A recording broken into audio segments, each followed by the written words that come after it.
Roberto Curtosi, o filho mais velho de Guilherme, o Conquistador, foi julgado pela história de várias maneiras diferentes. Alguns o rotularam de traidor, outros o exaltaram como herói, e ainda outros o consideraram um tolo. Seja qual for o veredito, na minha opinião, ele foi sem dúvida o mais fascinante dos filhos de Guilherme.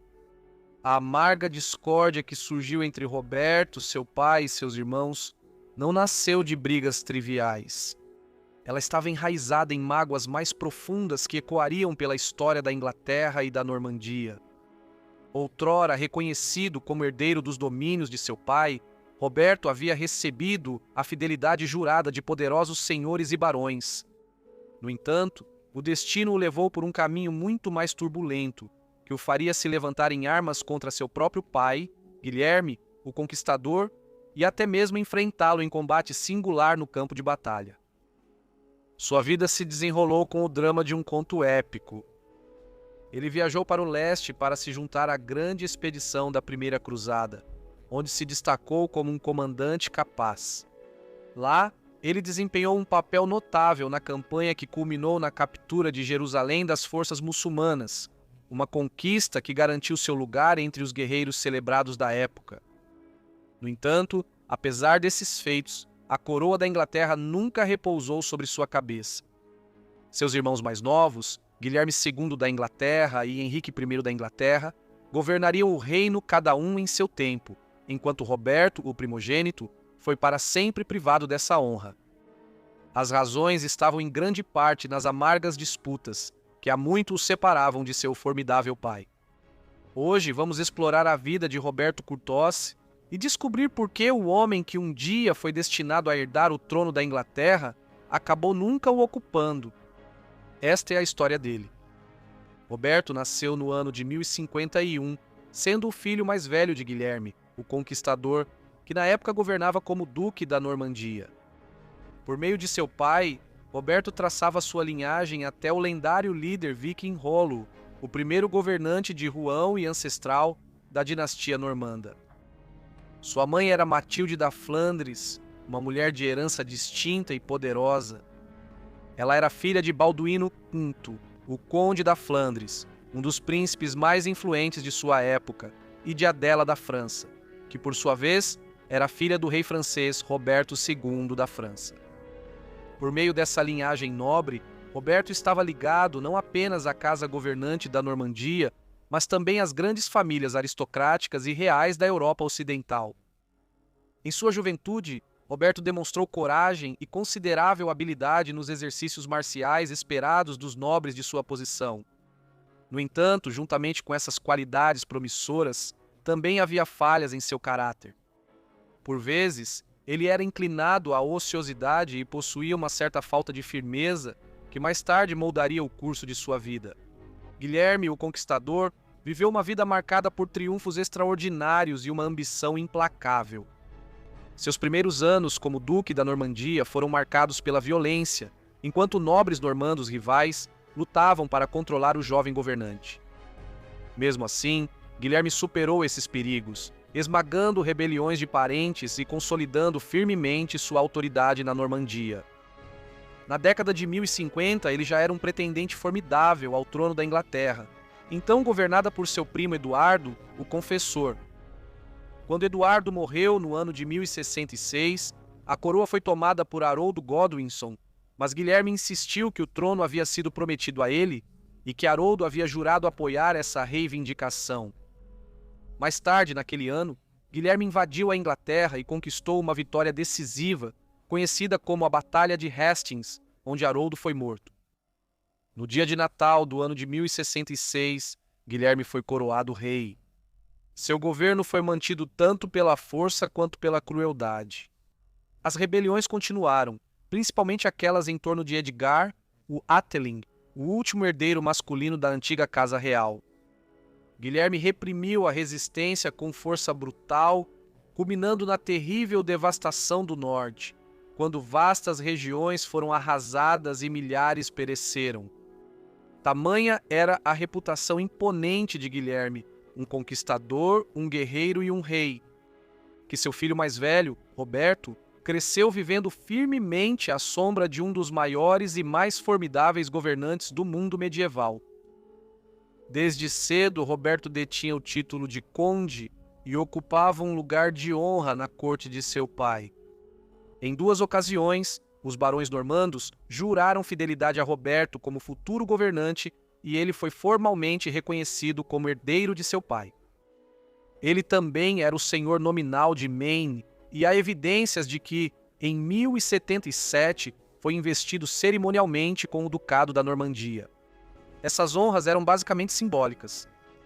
Guilherme, um governante ao mesmo tempo autoritário e cauteloso, embora Guilherme lhe concedesse títulos, Roberto não tinha poder real, sempre submetido à vontade do pai.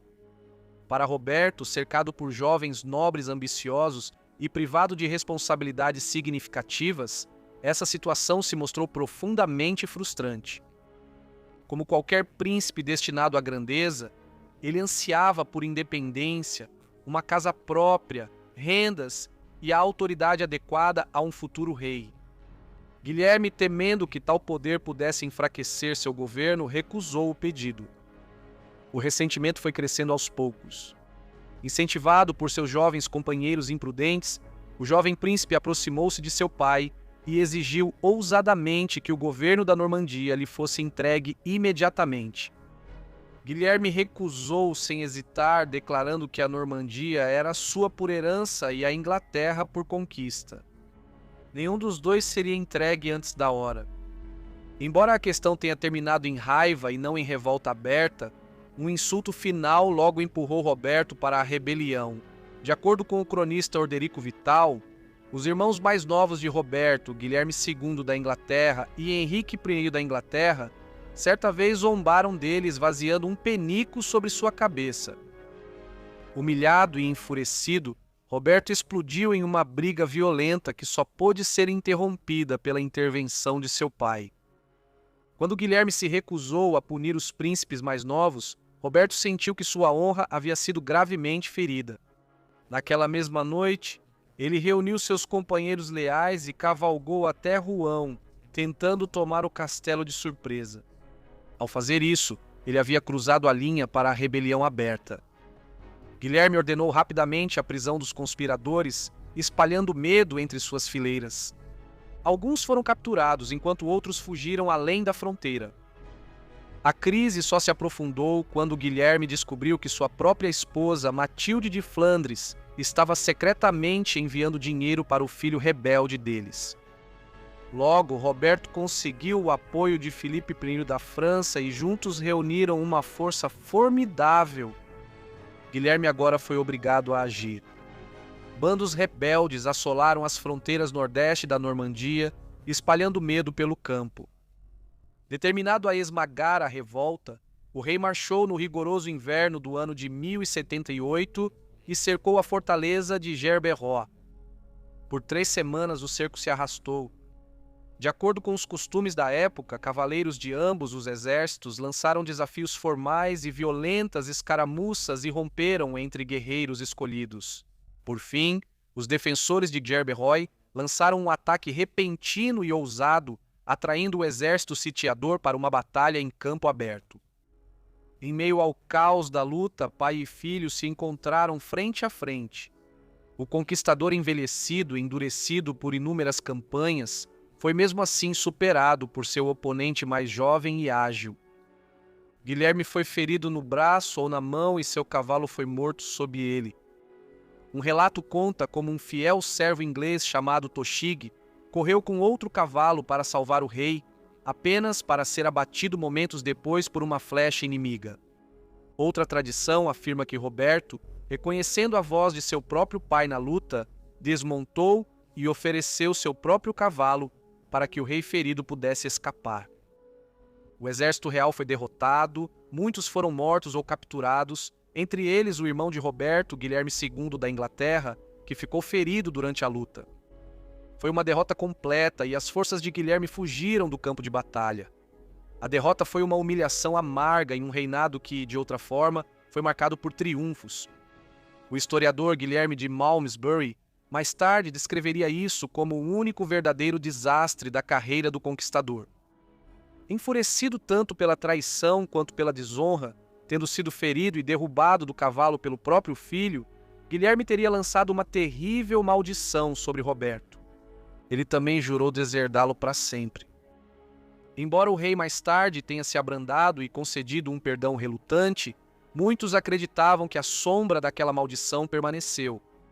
Nos longos anos que se seguiram, a vida de Roberto, que na juventude era tão cheia de promessas, muitas vezes parecia sobrecarregada pelo infortúnio, como se o peso da ira de seu pai nunca tivesse sido totalmente dissipado. Roberto passaria muito tempo como um cavaleiro errante enquanto viajava pela França, Alemanha e Flandres. Ele era, na prática, um príncipe que havia sido deserdado. Perto do final do ano de 1086, Guilherme o Conquistador deixou a Inglaterra e retornou ao continente. Ao chegar à Normandia, ele organizou o casamento de sua filha Constança da Normandia com Alano IV da Bretanha, uma aliança calculada destinada a fortalecer sua posição contra os atentos reis da França. Enquanto isso, seu filho mais velho, Roberto, ainda estava alinhado com a coroa francesa e continuava a provocar agitação, forçando Guilherme a iniciar uma campanha contra a França no ano de 1087. No final do verão daquele ano, o rei apareceu com seu exército diante dos portões de Mantes. Os habitantes da cidade e sua guarnição dispersa, pegos completamente de surpresa, fugiram em pânico. As forças de Guilherme invadiram os portões, saquearam a cidade e a incendiaram. Foi um ato impiedoso de vingança. No entanto, a caminho de casa, Guilherme voltaria para Rouen como um homem moribundo. Seja por doença ou ferimentos sofridos durante a campanha, seus últimos dias haviam começado. Em seu leito de morte, Guilherme tomou uma decisão importante. Seu filho mais velho não herdaria a coroa da Inglaterra. Em vez disso, ele declarou que o reino deveria passar para seu segundo filho, Guilherme II da Inglaterra, conhecido como Rufus. Na verdade, o rei moribundo talvez tivesse ficado feliz em deserdar Roberto completamente. Em suas reflexões finais, Guilherme observou que ele detinha a Inglaterra não por direito hereditário, mas através do favor divino e da vitória em batalha sobre Haroldo Godwinson na Batalha de Hastings. Portanto, a Inglaterra era dele para conceder a quem quisesse. A Normandia, no entanto, havia sido prometida legalmente a Roberto, e essa concessão não poderia ser desfeita. Os que estavam reunidos ao lado de sua cama insistiram para que o rei perdoasse seu filho, temendo que ele morresse com amargura ainda em seu coração. Por fim, deixando de lado sua raiva, Guilherme invocou Deus e seus nobres como testemunhas ao conceder o perdão a Roberto e confirmar seu direito à Normandia. Logo depois, o grande conquistador morreu com cerca de 59 anos, encerrando um dos reinados mais formidáveis do mundo medieval. Quando Guilherme, o Conquistador, morreu, no ano de 1087, seus filhos herdaram um reino dividido. Roberto Curtosi recebeu a Normandia, enquanto seu irmão Guilherme II da Inglaterra, conhecido como Rufus, tornou-se o rei da Inglaterra. Henrique, o irmão mais novo, receberia uma grande quantia para comprar terras. Embora Roberto inicialmente tenha aceitado Guilherme Rufus como rei, nobres poderosos logo o incentivaram a desafiar seu irmão.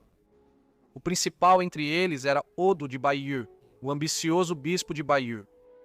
Roberto queria invadir a Inglaterra, mas não tinha dinheiro para levantar um exército. Por isso, ele pediu a Henrique uma parte de sua herança. Henrique recusou a princípio, mas então Roberto lhe ofereceu vastas terras e senhorios em troca de apoio. Henrique aceitou.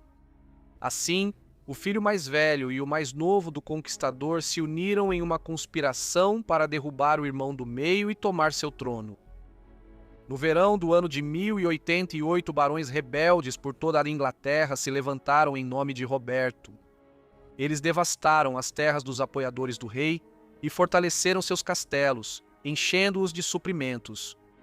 Se o rei não agisse rapidamente, eles acreditavam que poderiam sobreviver saqueando as terras vizinhas e mergulhar o reino em um caos feudal. O rei Guilherme respondeu rápido e com inteligência.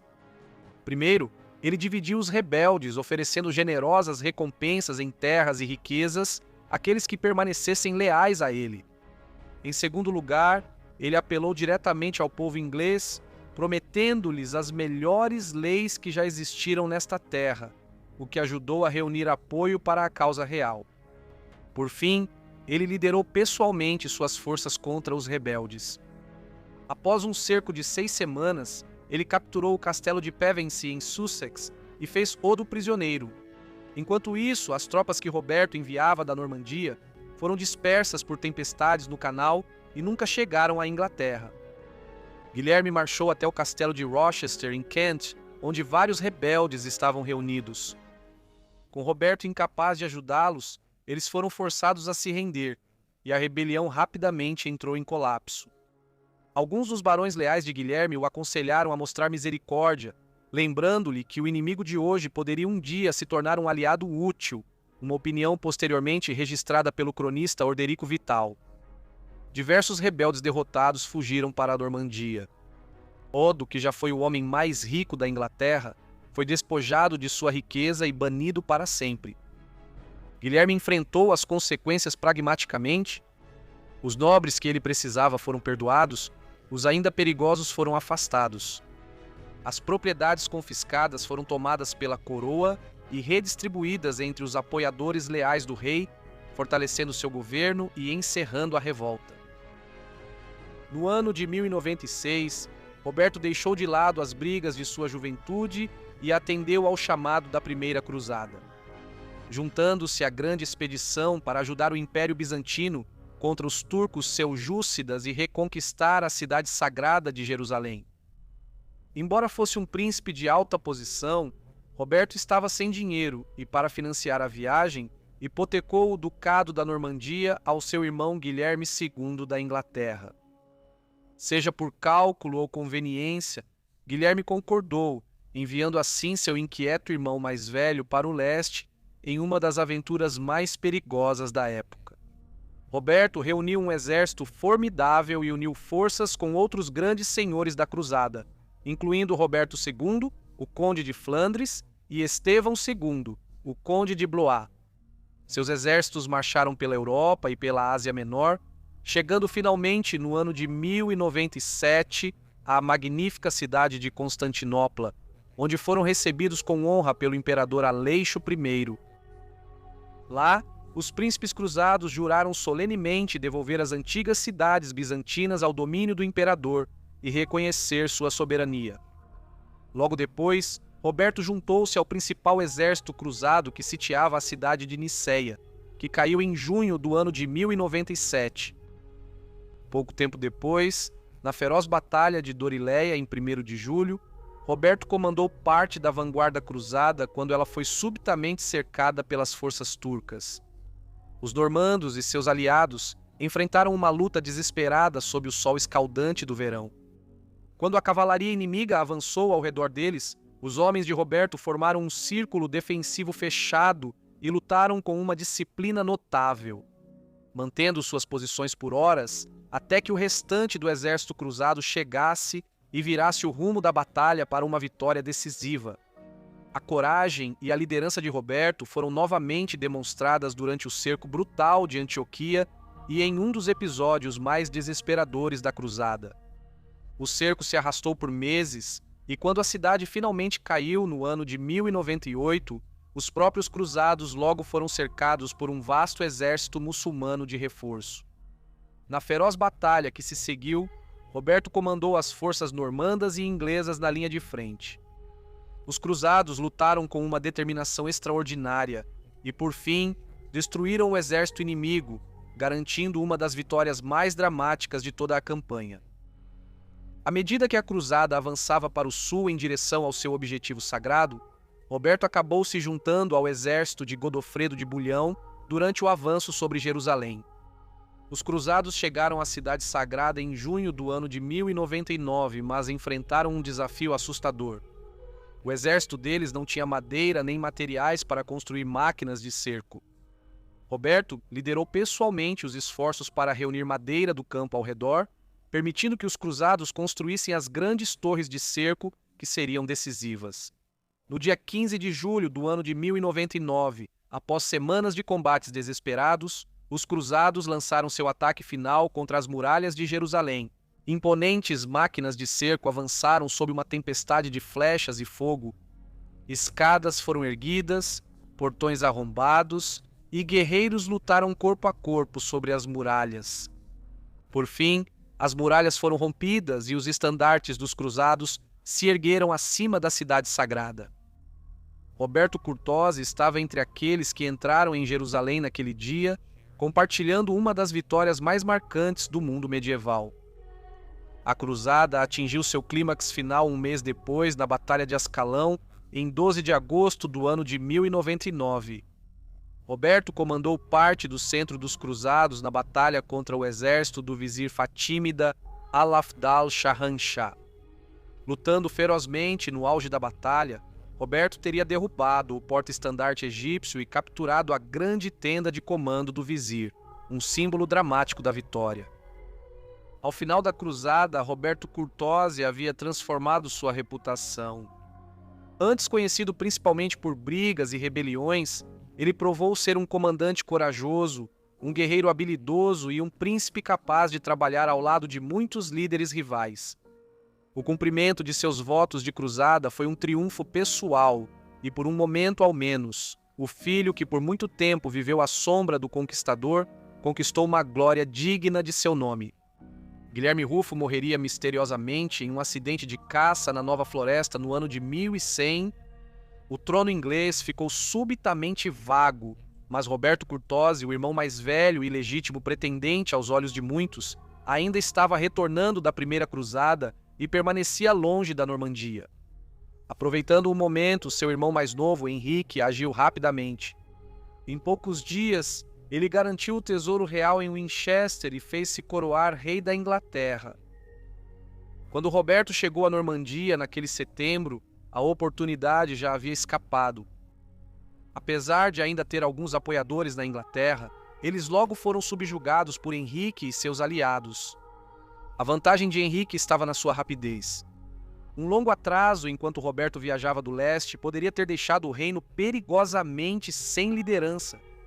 O jovem filho do conquistador garantiu a coroa antes mesmo que seu irmão mais velho pudesse reivindicar o direito. A rivalidade entre os irmãos logo virou uma guerra aberta. No ano de 1105, Henrique invadiu a Normandia durante a luta dinástica em curso. Sua campanha capturou cidades importantes como Bayeux, embora as tensões políticas em torno da controvérsia das investiduras o forçassem a se retirar temporariamente. Na primavera seguinte, porém, Henrique voltou determinado a resolver a questão de uma vez por todas. No ano de 1106, ele avançou para o oeste da Normandia e rapidamente tomou a abadia fortificada de Saint-Pierre-sur-Dive. De lá, ele marchou para o sul e cercou o forte castelo de Tinchebray. Quando a notícia do cerco chegou ao duque, Roberto reuniu seu exército e marchou para socorrer o castelo. Negociações foram tentadas, mas rapidamente fracassaram, e Roberto decidiu lutar. Os dois exércitos se encontraram em 28 de setembro do ano de 1106 nos campos abaixo de Tinchebray. Henrique, demonstrando preparação cuidadosa, ordenou que a maioria de seus cavaleiros desmontasse e lutou a pé ao lado da infantaria, uma decisão incomum para a guerra normanda, onde a cavalaria montada normalmente dominava o campo de batalha. Ele organizou seu exército em linhas disciplinadas e manteve uma forte reserva sob o comando de aliados do Maine e da Bretanha. As forças de Roberto avançaram morro acima em um ataque determinado, mas a infantaria firme de Henrique e os cavaleiros desmontados resistiram. Quando Henrique lançou sua reserva na batalha, ela atingiu o exército de Roberto pelo flanco e o lançou em confusão. A luta foi feroz, mas breve. Em cerca de 1 hora, a batalha estava decidida. Grande parte do exército de Roberto foi morta ou capturada e entre os prisioneiros estava o próprio duque. Essa derrota acabaria de vez com as esperanças de Roberto.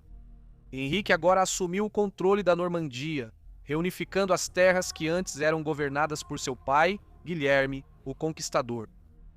Roberto foi levado para o cativeiro, primeiro mantido em vários castelos e depois confinado no castelo de Cardiff.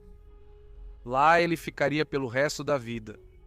O outrora famoso cruzado e herdeiro do conquistador passou quase 3 décadas na prisão antes de morrer no ano de 1134, aos 83 anos de idade. Para alguns, parecia que a sombra da antiga maldição de seu pai realmente o havia seguido até o fim. Muitas histórias sobreviveram que revelam o caráter de Roberto Curtose, pintando o retrato de um príncipe ao mesmo tempo heróico e profundamente humano. Uma das mais conhecidas narra o encontro dela com o pai, Guilherme, o Conquistador, no campo de batalha. No calor da luta, Roberto feriu o rei envelhecido e, segundo muitos relatos, poderia ter desferido o golpe final e reivindicado o trono para si mesmo. No entanto, ele não o fez. Em vez disso, o filho rebelde poupou seu pai caído. O orgulho e a vergonha, no entanto, impediram a reconciliação, e Roberto logo se tornou um cavaleiro errante. Com o tempo, ele encontrou um novo propósito na grande empreitada da Primeira Cruzada, onde se destacou como um guerreiro corajoso. Lutando ao lado dos príncipes da Europa, ele se tornou parte do exército que conquistou Jerusalém, uma das vitórias mais notáveis da era medieval. No entanto, junto a esses feitos, havia histórias de excessos que o acompanharam por toda a sua vida. O cronista Orderico Vitalis relata um episódio marcante durante a Páscoa do ano de 1105, quando Roberto deveria ouvir um sermão proferido pelo venerável bispo Serlo. Na noite anterior ao serviço, porém, o duque se entregou à farra com prostitutas e bufões. Enquanto ele dormia embriagado, seus companheiros roubaram suas roupas como uma brincadeira. Quando Roberto acordou, descobriu-se nu e incapaz de sair da cama, sendo forçado a perder completamente o sermão. Essas histórias nos dão um vislumbre vívido do homem por trás da lenda. Roberto Curtose não era uma figura fria de mármore, mas um príncipe vivo e imperfeito, corajoso em batalha, facilmente influenciado por aqueles ao seu redor e igualmente atraído tanto pela glória quanto pelos prazeres. O legado de Roberto Curtose é trágico e curioso. O legado de Roberto sobreviveu por meio de seu filho, Guilherme Clito, cuja vida simbolizou a reivindicação perdida da linhagem normanda mais antiga. Guilherme Clito passou grande parte de sua juventude como um peão na política da França e da Flandres, apoiado por reis e rebeldes que se opunham a Henrique I. Várias vezes ele chegou perto de restaurar a fortuna de seu pai, chegando até mesmo a se tornar brevemente o conde da Flandres, mas o destino não foi generoso. No ano de 1128, ele foi mortalmente ferido durante um cerco, morrendo jovem e sem filhos. Com sua morte, a linha legítima direta de Roberto Curtose efetivamente chegou ao fim. Assim, o legado de Roberto é lembrado menos por uma linhagem florescente de governantes e mais pelo romantismo do que poderia ter sido. O herdeiro corajoso, mas de destino infeliz, do conquistador, cujo filho morreu tentando recuperar uma herança perdida e cujos descendentes dispersos desapareceram silenciosamente entre a nobreza das terras normandas. Sua história é uma das grandes tragédias da realeza medieval, onde apenas o nascimento não garantia uma coroa e a sorte favorecia a mão mais astuta. Gostaria de agradecer imensamente a todos os meus membros. A contribuição de vocês é valiosa para a continuidade do canal e sou imensamente grato a todos vocês. Um agradecimento especial a John Seitz e Stephanie Hessen.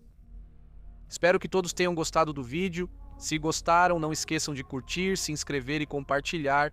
E nos vemos em breve para mais um Perfis Históricos.